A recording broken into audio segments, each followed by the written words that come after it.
La verdad es que gran parte de la población indígena, desde Copiapó hasta el sur del Biobío, se oponen a esta empresa conquistadora. ¿Es idea mía o aquí a los españoles no les está saliendo nada de fácil la cosa? Parece que somos los más porfiados de América. Le resulta fácil cuando hay una gran cultura dominante, un imperio, como los aztecas o los incas. Ah, claro, ahí solo hay que descabezar el imperio, tomar las riendas del poder, meter susto y someter. Aquí la cosa es bien distinta.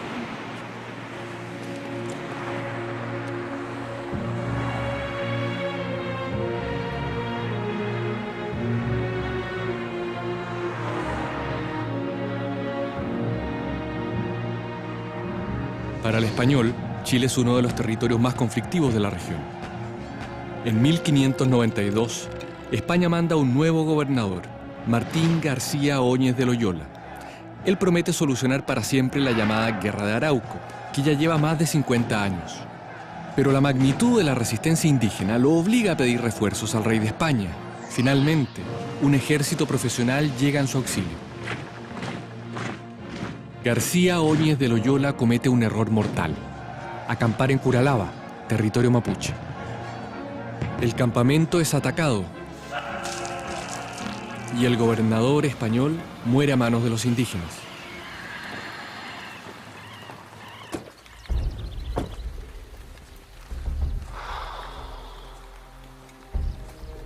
Los españoles le llaman a este episodio el desastre de Curalaba. Para los mapuches debe ser la victoria de Curalaba, ¿no? Sí, una victoria importantísima. Piensa que el gobernador García Óñez de Loyola llegó aquí confiadísimo en que iba a solucionar el conflicto. Y este sería el segundo gobernador que pierden a manos indígenas. Sí, mal le fue.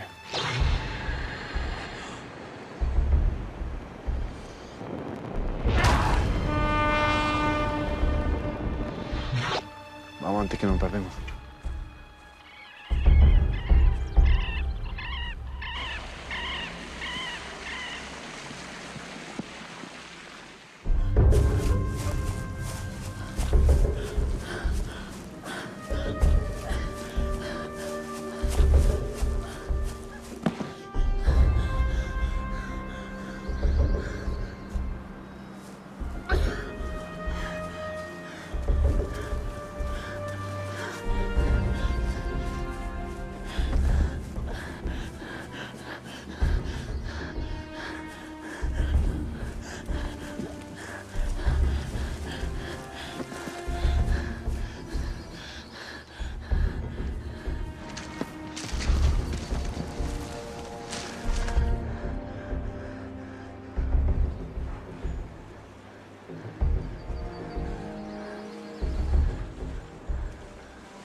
A la muerte de sus autoridades y la destrucción de sus ciudades y sus lavaderos de oro, se suma un tercer asunto que enfurece a los españoles.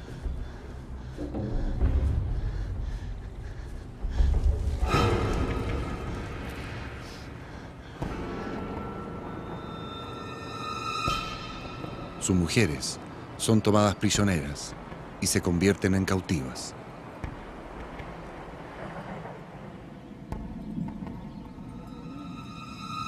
Solo en la caída de la ciudad de Valdivia, los indígenas capturan a cerca de 400 mujeres y niños españoles. Las españolas cautivas son trofeos de guerra y se convierten en las chinurras. Muchas veces tienen un lugar privilegiado entre las esposas de los caciques.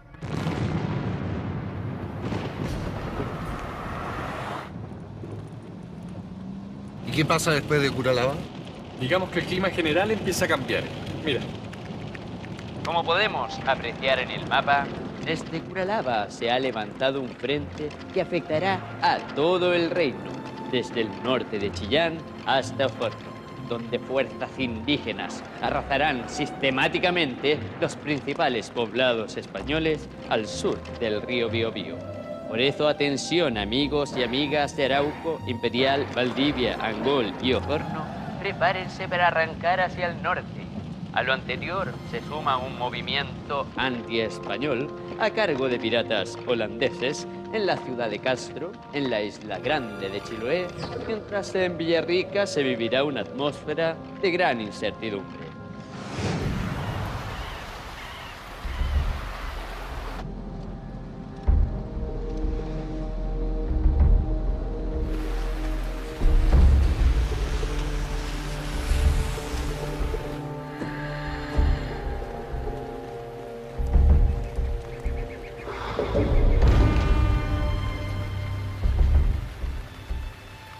Mapuches y españoles unidos, no entiendo, Manuel.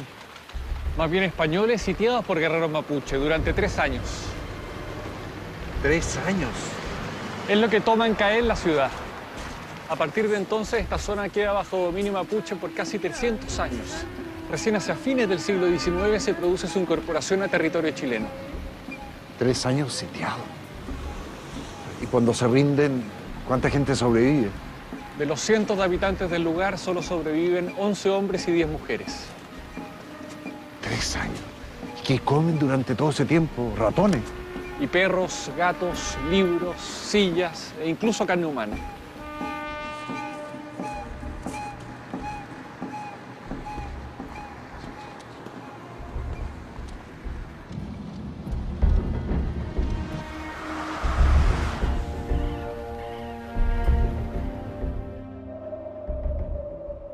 En el sur de Chile, la guerra a gran escala continúa. El jesuita Luis de Valdivia es uno de los que lucha fuertemente, no solo en contra de la guerra, sino de algo aún peor: la esclavitud de los indígenas.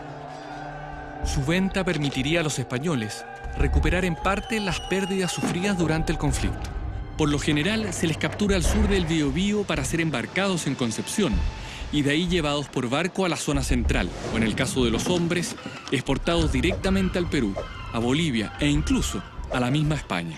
Por 300 pesos castellanos se puede comprar a una mujer, por 200 a un muchacho y por 100 los niños. Bastante más barato que los 500 castellanos que cuesta un esclavo negro, aproximadamente 7 millones en plata de hoy.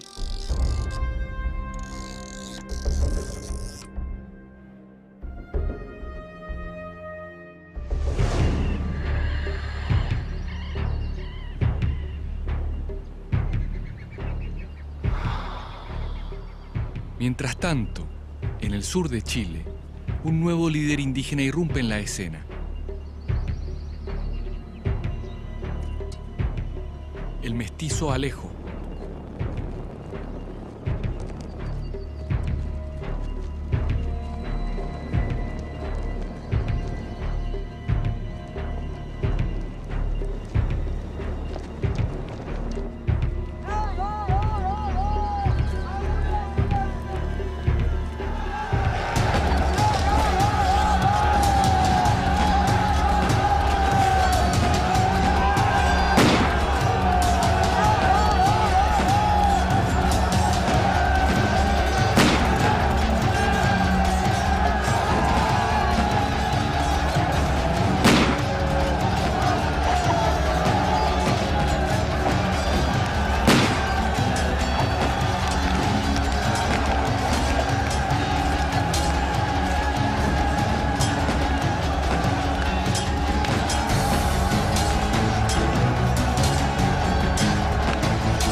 Hablando de plata, la esclavitud del indígena produce suculentas ganancias, pero los alzamientos generan enormes pérdidas. Ambos bandos llevan más de un siglo peleando y desangrándose.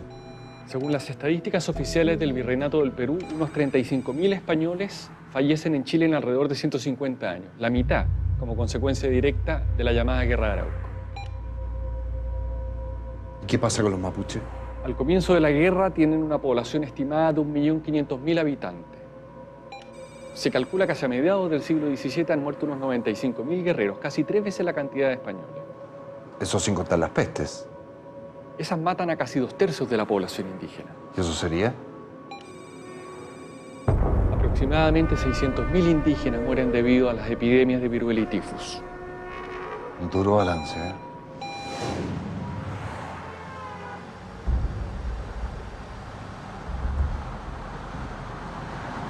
Para terminar con las matanzas se decide iniciar el diálogo. ¿Y ahora a dónde vamos? A un parlamento. A un parlamento. Algo me dice que no es Valparaíso.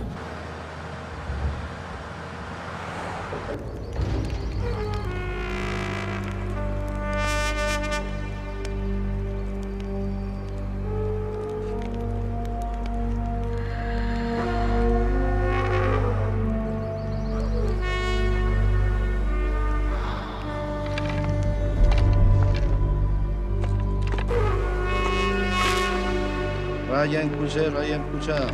Neuen Rey también yuque mapu. Gracias y yemai chao. Pinche y peñi. Pinche y también la mien. Gracias y yemai chao. Bueno chao, bueno Los parlamentos son encuentros de diálogo y negociación entre españoles e indígenas. Se convocan en periodos de crisis para fijar las reglas que permitan la convivencia pacífica. En ellos hay intercambio comercial y cultural entre ambas sociedades. Al parecer el trabajo que hizo el jesuita Luis de Valdivia tuvo muy buenos resultados. Luis de Valdivia es clave en el cambio de estrategia, pero la verdad es que los parlamentos o collan, como les dicen los mapuches, existen en su cultura desde hace varios siglos. Han sido bien comunes entre los distintos pueblos indígenas del territorio. Si bien no es un resultado definitivo, es un muy buen comienzo, ¿no? Sí, desde luego. Después de 2 importantes parlamentos, España reconoce a los mapuches como una nación. La única que no ha sido sometida al imperio donde nunca se pone el sol.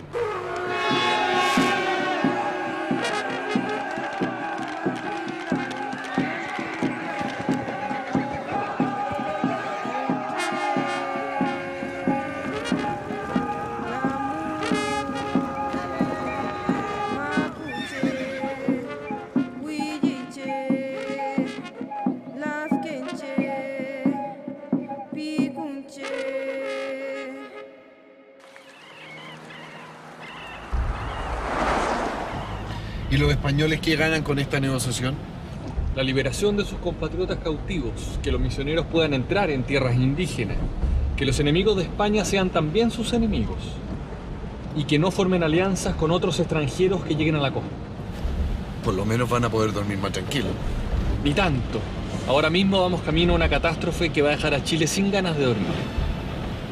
Vamos. ¿Vivían bien los millonarios? Unos pocos señores concentran buena parte del poder. Me suena familiar. ¿Y qué pasa con las señoras y las señoritas? Si lo preguntas por su participación en las esferas del poder, te aclaro al tiro que es nula. Solo unas pocas mujeres, generalmente viudas, de buena situación, logran algún grado de autonomía. Como la que vamos a conocer ahora. Mira, la famosa Quintrala. La misma, Catalina de los Ríos y Lisperger. Tuvo que pagar un alto precio por su poder, la persecución y la mala reputación que la acompaña hasta hoy día. Si está confesando sus pecados, tenemos para rato. ¿Sabías que es mestiza? Una mestiza con poder, con dinero y más encima bruja. Se la acusa de hechicería por su conocimiento de ritos afroamericanos e indígenas. Por estos años, una acusación como esa es la mejor manera de anularte. Le insisto, doña Catalina, varios de sus trabajadores se han quejado de que los maltratan. ¿Quiénes? Feligreses de la iglesia. ¿Estamos hablando de la misma iglesia cuya remodelación he asumido personalmente? Y por lo cual le estamos muy agradecidos. Si estuviera muy agradecido, padre, no sería parte de tales calumnias. Estamos en época de cosecha. Y créame que necesito a todos mis trabajadores en sus puestos. De lo contrario, me veré en la obligación de reducir mis aportes a la casa del Señor. ¿Algo más?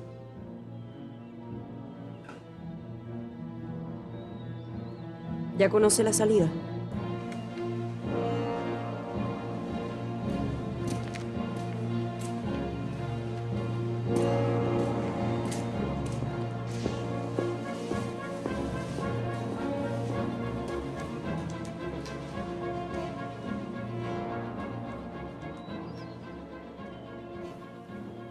¿Y es tan mala como la pintan?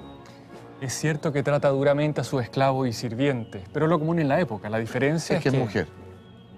Y no toleran que una mujer sea fuerte, con carácter, incapaz de bajar el moño, ¿no? ¿Me equivoco? El mito de la Quintrala como esa mujer cruel y perversa que hoy todos conocemos es responsabilidad en gran parte de Benjamín Vicuña Maquena. No te puedo creer. En este libro, escrito en 1877, o sea, 200 años después, la retrata como una mujer sanguinaria y brutal. ¿Y Vicuña Maquena se basa en algo concreto o dejó volar su imaginación literaria? Al parecer, el mito se origina en una tradición popular que él le escuchó cuando niño de boca de una sirvienta. Ya mayor escribe este libro basándose en distintas fuentes, entre ellas, fundamentalmente, los escritos del obispo Francisco de Salcedo, enemigo público de la Quintrala. Está temblando. Está temblando. Está temblando. Cuidado. ¿No te dije que Chile iba a quedar sin ganas de dormir? Ay, pero fue fuerte. Pero prepárate. El primer gran terremoto de Santiago ocurrirá hoy domingo, 13 de mayo de 1647, a las 10:30. Mejor no va. No.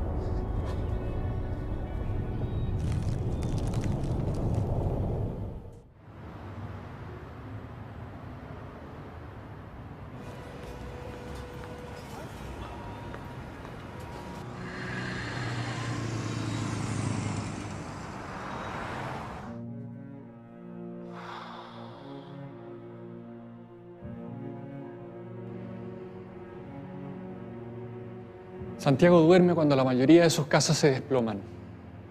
Más de 600 santiaguinos mueren aplastados. Me imagino que en esos tiempos nadie entiende las causas geológicas de los terremotos. Por lo tanto, la única explicación posible es... Castigo divino.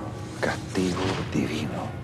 Entre los sobrevivientes las prioridades cambian, los enemigos se reconcilian y en pocos días se celebran 200 matrimonios. ¿Pero cómo? ¿La tierra se mueve y la gente pierde la razón?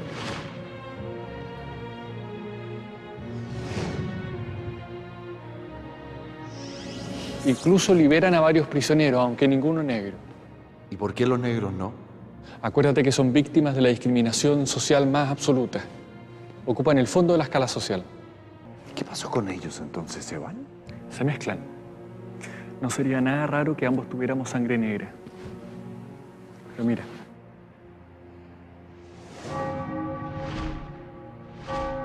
Aquí tenemos a otro testigo de esa catástrofe.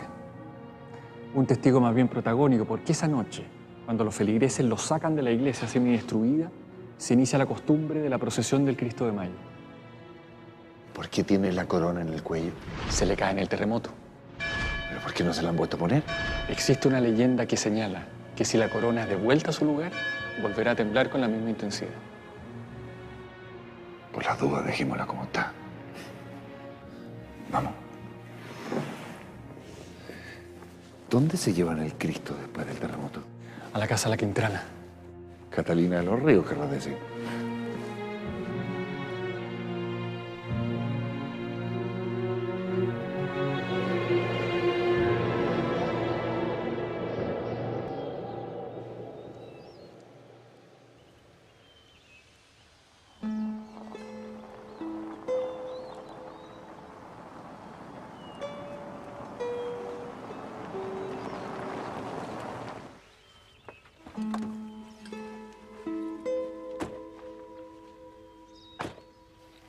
Me imagino que Catalina de los Ríos no fue la mujer fuerte de la colonia. No, existían otras maneras a través de las cuales una mujer podía ejercer poder o autoridad. ¿Así como cuáles? En este mundo de opciones limitadas para las mujeres, igual, las intelectualmente más inquietas tienen una posibilidad, que es casarse, pero con Dios. Ay, Manuel. ¿Qué influencia para la sociedad puede tener una mujer que pasa todo el día encerrada en un convento? Mucho más de la que tú te imaginas. Mira, vamos a ver.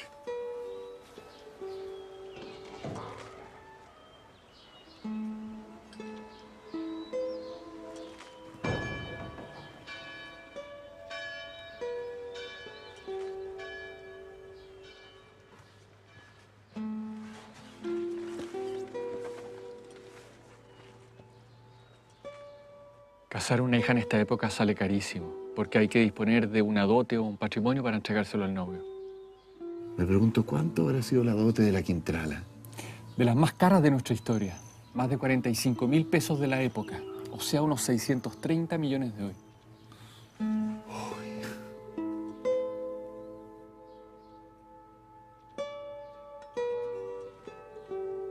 ¿Nombre? Úrsula Suárez, madre. Es una de las primeras escritoras de nuestro país. ¿Pero qué edad tiene? 12. Pero lo común es que las niñas entren al convento a partir de los 16. ¿Y tiene que pagar para entrar? Bueno, se supone que se casan con Dios, o sea, sí tienen que pagar una dote. Pero me imagino que debe ser más barato que casarse con el hijo del vecino. La dote anda alrededor de los 2.000 pesos, o sea, unos 28 millones de hoy. Uf.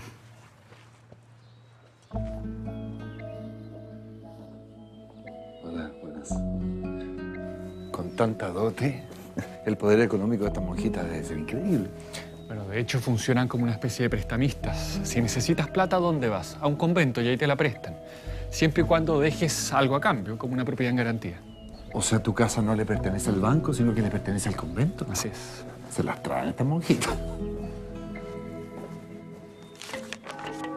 Las órdenes religiosas femeninas tenían mucha influencia en todas las áreas de la vida urbana, especialmente en las de Santiago. Algunas órdenes tenían nombres tales como Clarisas de la Cañada, Agustinas de la Limpia Concepción, Clarisas de la Victoria, Carmen Alto de San José, Carmen Bajo de la Cañada y Dominica de Santa Rosa. Era común que las religiosas recibieran gratis herencias o donaciones. Otras calles como Agustinas, Monjitas, Rosas o Teatinos deben su nombre a órdenes religiosas. En los conventos se enseñaba a las niñas lo necesario para la vida doméstica.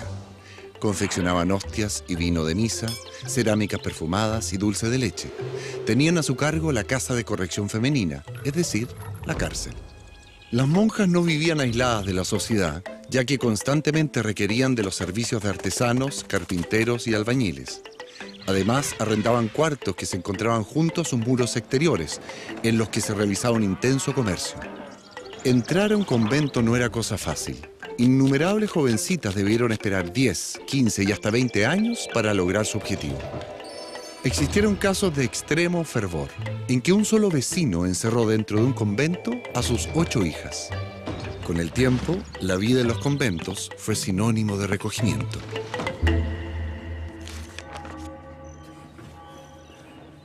Es realmente increíble la cantidad de cosas que pasan en estos años en un convento. Lo más importante de todo es que este es el único espacio de la sociedad donde una mujer se puede desarrollar intelectualmente. Porque muy pocas sabían leer y escribir. Su merced, el señor obispo, nos ha pedido consulta. Y hemos de firmar nuestra resolución en esta carta. El asunto ya está zanjado. Y hemos de ganar tiempo, firmando sencillamente lo que hemos resuelto.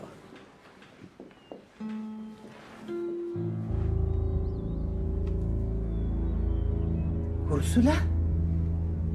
¿A qué espera usted que no firma? ¿Acaso desconfía? Primero de leerla, que no voy a firmar a ciegas. ¿Quién puede ser tan atrevida?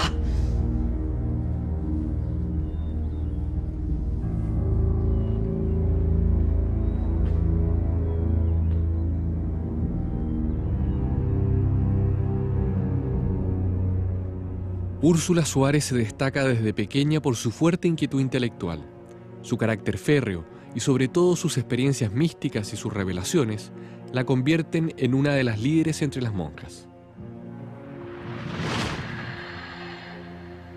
Pero dentro de una estructura tan jerarquizada, esto le traerá más de un problema.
Al contrario de lo que muchos piensan, su amor a Dios y a su congregación se mantuvo intacto. Entregó su vida al convento de Santa Clara, tanto así que al final de sus años se convirtió en madre superiora de la Orden de las Clarisas.